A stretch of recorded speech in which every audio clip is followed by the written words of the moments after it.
أعوذ بالله من الشيطان الرجيم بسم الله الرحمن الرحيم رب اشرح لي صدري ويسر لي أمري واحلل عقدة من لساني يفقهوا قولي رب زدني علما۔ لفظی ترجمہ سورۃ نساء آیت 122 سے، والذین اور وہ جو آمنوا ایمان لائے وعملوا الصالحات اور عمل کیے نیک، سندخلہم ان قریب ہم داخل کریں گے انہیں جنات باغات میں، تجری بہتی ہے، من تحتہا ان کے نیچے سے، الانہار نہریں، خالدین ہمیشہ رہنے والے ہیں، فیہا ان میں، ابدا ابد تک یعنی ہمیشہ ہمیشہ، وعد اللہ اور وعدہ اللہ کا، حق کا سچا ہے، ومن اور کون، اصدق زیادہ سچا ہے، من اللہ اللہ سے، قیلا بات میں۔ اس آیت میں ان لوگوں کے لیے اللہ کا وعدہ بتایا جا رہا ہے جو لوگ ایمان لے آئے اور نیک عمل کیے، تو ان کے لیے پھر کیا ہے، کیا انعام ہے کہ ان کو ایسے باغات میں داخل کریں گے جن کے نیچے نہریں بہتی ہوں گی اور وہ ہمیشہ ہمیشہ وہاں رہیں گے۔ یہ اللہ کا وعدہ ہے اور اللہ سے زیادہ سچا اپنی بات میں کوئی نہیں ہو سکتا، یعنی اللہ کا وعدہ پورا ہو کر رہنے والا ہے۔ لیسا نہیں ہے، بِأَمَانِيِّکُم تمہاری آرزوؤں پر، یعنی تمہارا انجام تمہاری مرضی کے مطابق نہیں ہوگا، ولا اور نہ امانی آرزوؤں پر، اہل الکتاب اہل کتاب کی، من جو کوئی یعمل عمل کرے گا، سوءا برا، یجزا وہ بدلہ دیا جائے گا، بھی اسی کا، یعنی جو جیسا عمل کرے گا اس کو ویسا ہی بدلہ دیا جائے گا، ولا اور نہ یجد وہ پائے گا، لہو اپنے لیے، من دون اللہ سوائے اللہ کے، ولیا کوئی دوست، ولا اور نہ نصیرا کوئی مددگار۔ اس آیت میں یہی کہا جا رہا ہے کہ تمہاری مرضی کے مطابق تمہارا انجام نہیں ہوگا بلکہ تمہارے عمل کے مطابق ہوگا۔ اہل کتاب کی آرزوؤں اور خواہشوں کے مطابق ان کا انجام نہیں ہوگا بلکہ ان کا جو عمل ہے اسی کے مطابق ان کا انجام ہوگا۔ اگر جو برائی کرے گا تو اس کا پھل بھی پائے گا اور اس کے مقابلے میں اپنے لیے پھر کوئی حامی اور کوئی مددگار نہ پائے گا، یعنی جیسی برائی ہوگی اس کو ویسی ہی جزا دی جائے گی، نہ کہ انبیاء کے بیٹے ہونے کی وجہ سے یا انبیاء کے چہیتے ہونے کی وجہ سے ان کی سزائیں معاف کر دی جائیں گی، نہیں، بلکہ جس کا جو عمل ہوگا اس کو ویسے ہی سزا ملے گی، اور پھر ان کے لیے کوئی حامی نہیں ہوگا، ان کا کوئی دوست اور مددگار نہیں ہوگا یوم حشر کو۔ ومن اور جو کوئی یہ عمل کرے، من الصالحات نیک، من ذکر مرد ہو، او یا انثی یا عورت ہو، وہوا اور جبکہ وہ، مؤمن مومن ہو، فاولئک تو یہی لوگ، یدخلون داخل ہوں گے، الجنت جنت میں، ولا اور نہ، یظلمون وہ ظلم کیے جائیں گے، نقیرا کھجور کی گٹھلی میں سراخ برابر، یعنی ذرا سا بھی ان پر ظلم نہیں کیا جائے گا، ان کا جو بھی عمل ہوگا ان کو ویسا ہی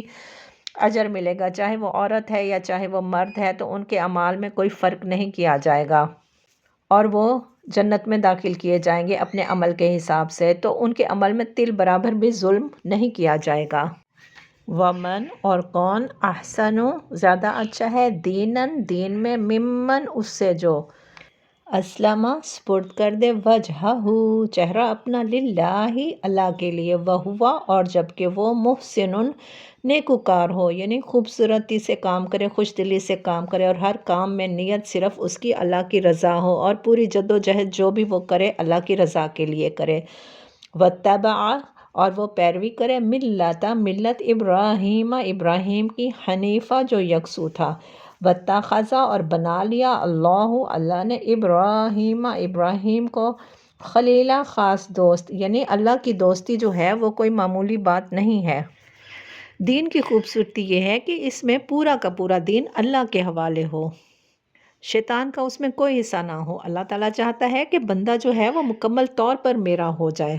چہرہ سپرد کرنے سے کیا مراد ہے کہ آپ کی سوچ، آپ کی نگاہ، آپ کا دیکھنا، آپ کا سننا، بولنا، سب اللہ کی رضا کے لیے ہو، آپ کا دھیان دنیاوی معاملات میں نہ ہو۔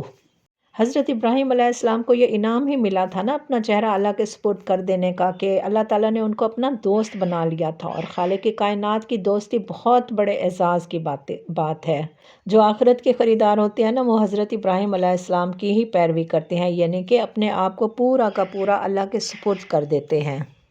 اس آیت کا مفہوم یہی ہے کہ اس شخص سے بہتر اور کس کا طریقہ زندگی ہو سکتا ہے جس نے اللہ کے آگے سر تسلیم خم کر دیا اور اپنا رویہ نیک رکھا اور یکسو ہو کر ابراہیم علیہ السلام کے طریقے کی پیروی کی، وہ ابراہیم جس کو اللہ تعالیٰ نے اپنا دوست بنا لیا تھا۔ پھر اب آگے کیا کہا جا رہا ہے؟ وَلِلَّهِ، اور اللہ ہی کے لیے ہے، ما جو کچھ فی السماواتی آسمانوں میں ہے، وما اور جو کچھ فی الارض زمین میں ہے، وقان اور ہے اللہ اللہ بکلی ہر شیء چیز کو محیطہ گھیرے میں لینے والا، یعنی گھیرنے والا، احاطہ کرنے والا۔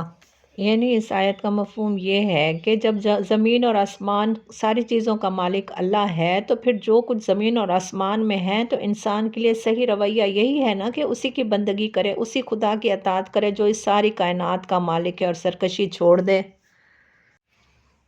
اور یستفتونک، اور وہ فتویٰ مانگتے ہیں آپ سے۔ فتوے کا کیا مطلب ہوتا ہے کہ کسی مشکل بات کا حل آپ سے مانگتے ہیں، مشکل بات کا حل تلاش کرتے ہیں۔ فی النساء، عورتوں کے بارے میں، کل کہہ دیجئے اللہ اللہ یفتیکم فتویٰ دیتا ہے تمہیں، فی ہن ان کے معاملے میں، کس کے معاملے میں؟ عورتوں کے معاملے میں۔ وما اور جو یتلا پڑھا جاتا ہے، علیکم تم پر، فی الکتاب کتاب میں، فی یتام النساء یتیم لڑکیوں کے بارے میں، اللاتی وہ جو، لا نہیں تو نہ ہننا نہیں تم دیتے انہیں، ما جو کتبہ لکھا گیا ہے، لہن ان کے لیے، وترغبون اور تم رغبت رکھتے ہو کہ تنکحوہن تم نکاح کر لو ان سے، والمستضعفین اور کمزور کے بارے میں، من الولدان بچوں میں سے، وان اور یہ کہ تقوموا تم قائم رہو، لیلیتامی یتیموں کے لیے، بالقسط انصاف پر، وما اور جو بھی تفعلوا تم کرو گے، من خیر نیکی میں سے، فإن اللہ تو بے شک اللہ، کانا ہے بھی اسے، علیم خوب جاننے والا۔ اب اس آیت میں یہ کہا جا رہا ہے کہ لوگ تم سے عورتوں کے معاملے میں فتویٰ پوچھتے ہیں، یعنی عورتوں کے معاملات کے بارے میں، تو پھر نا اللہ تعالیٰ فرما رہے ہیں کہ اللہ تمہیں ان کے معاملے میں فتویٰ دیتا ہے، اور ساتھ ہی وہ احکامات بھی یاد دلاتا ہے جو پہلے سے تم کو اس کتاب میں سنائے جا چکے ہیں، یعنی کہ جو سورۃ نساء کی آیات میں ہمیں عورتوں کے نکاح کے بارے میں جو احکامات دیے گئے تھے، یہاں پر ان کے بارے میں ذکر کیا جا رہا ہے۔ یعنی وہ احکام جو ان یتیم لڑکیوں کے متعلق ہیں جن کے حق تم ادا نہیں کر سکتے اور جن کے نکاح کرنے سے تم باز رہتے ہو، یا لالچ کی بنا پر تم خود ان سے نکاح کر لینا چاہتے ہو، یعنی اگر وہ دولت مند ہیں تو تم خود ہی ان سے نکاح کر لینا چاہتے ہو، اور وہ احکامات جو ان بچوں کے متعلق ہیں جو بیچارے کوئی زور نہیں رکھتے۔ اللہ تمہیں ہدایت کرتا ہے کہ یتیموں کے ساتھ انصاف پر قائم رہو، اور جو بھی بھلائی تم کرو گے اللہ تعالیٰ اس کو خوب جاننے والا ہے۔ اللہ تعالیٰ خوب اچھی طرح سے اس کو جانتا ہے، اور اللہ تعالیٰ سے کوئی بھی بات چھپی ہوئی نہیں ہے۔ وَإِنْ اور اگر، امرأتن کوئی عورت، خافت ڈرے، من بعلہا اپنے شوہر سے، نشوزن اس کی زیادتی کرنے سے، او یا اعراضاً بے رخی سے، فلا تو نہیں، جناح کوئی گناہ، علیہما ان دونوں پر، ان کے یصلحا وہ دونوں صلح کر لیں، بینہما آپس میں، صلح کرنا، والصلح اور صلح کرنا، خیر بہتر ہے، وَأُحْضِرَتِ الْأَنفُسُ اور رکھ دی گئی ہے نفسوں میں، شح بخلی، وَإِنْ اور اگر، تحسنوا تم احسان کرو، وَتَتَّقُوا اور تم تقویٰ کرو، فَإِنَّ اللَّهَ تو بے شک اللہ تعالیٰ، کانا ہے، بما ساتھ اس کے جو، تعملون تم عمل کرتے ہو، خبیرہ خوب باخبر۔ اس آیت میں نا ان عورتوں کے بارے میں کہا جا رہا ہے کہ جو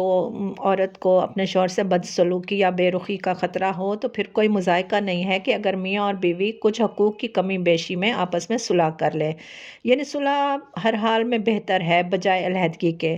نفس تنگ دلی کی طرف جلد مائل ہو جاتے ہیں، لیکن اگر لوگ احسان سے پیش آئیں اور خدا ترسی سے کام لیں تو یقین رکھو کہ اللہ تعالیٰ تمہارے ہر عمل سے بے خبر نہ ہوگا۔ اللہ تعالیٰ کو سب کچھ پتہ ہوتا ہے، اللہ ہر علم رکھتا ہے۔ ولن اور ہرگز نہیں، یعنی اب یہ بیویوں کے بارے میں حکم دیا جا رہا ہے، ولن اور ہرگز نہیں، تستطیعوا تم استطاعت رکھ سکتے، ان کے تعدلوا تم عدل کرو، بینا درمیان، النساء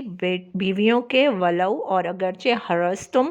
تم حرص کرو، فلا تو نہ تمیلو تم مائل ہو جاؤ، کلا مکمل، المیلی مائل ہو جانا، فتذروہا کہ تم چھوڑ دو اسے، کالمعلقۃ مانند لٹکتی ہوئی شے کے، وَإِنْ اور اگر تصلحوا تم اصلاح کر لو، وَتَتَّقُوا اور تم تقویٰ کرو، فَإِنَّ تو بے شک اللہ کانا ہے، غفوراً بہت بخشنے والا، رحیمہ نہایت رحم کرنے والا۔ اس آیت میں یہی کہا جا رہا ہے کہ بیویوں کے درمیان میں پورا عدل کرنا تمہارے بس میں ہے ہی نہیں، تم چاہو بھی تو تم اس پر قادر نہیں ہو سکتے، لہٰذا قانون الہی کے منشا پورا کرنے کے لیے کافی ہے کہ ایک بیوی کی طرف اس طرح نہ جھک جاؤ کہ دوسری کو ادھر لٹکتا چھوڑ دو۔ اگر تم اپنا طرز عمل درست رکھو اور اللہ سے ڈرتے رہو تو اللہ تعالیٰ چشم پوشی کرنے والا اور نہایت رحم فرمانے والا ہے۔ اللہ تعالیٰ ہمارا پڑھنا، پڑھانا، سیکھنا، سکھانا، سمجھنا سب قبول فرمائے۔ اللہ تعالیٰ ہماری غلطیوں، کمیوں اور کوتاہیوں سے درگزر فرما کر ہمیں معاف فرما دے، ہمارے لیے اللہ تعالیٰ آسانیاں پیدا فرمائے۔ ہمارے لیسن کو ضرور سنا کریں، ہمارے چینل کو لائک کریں، کمنٹ لازمی کیا کریں کہ آپ کو ہمارا لیسن کیسا لگا ہے، اور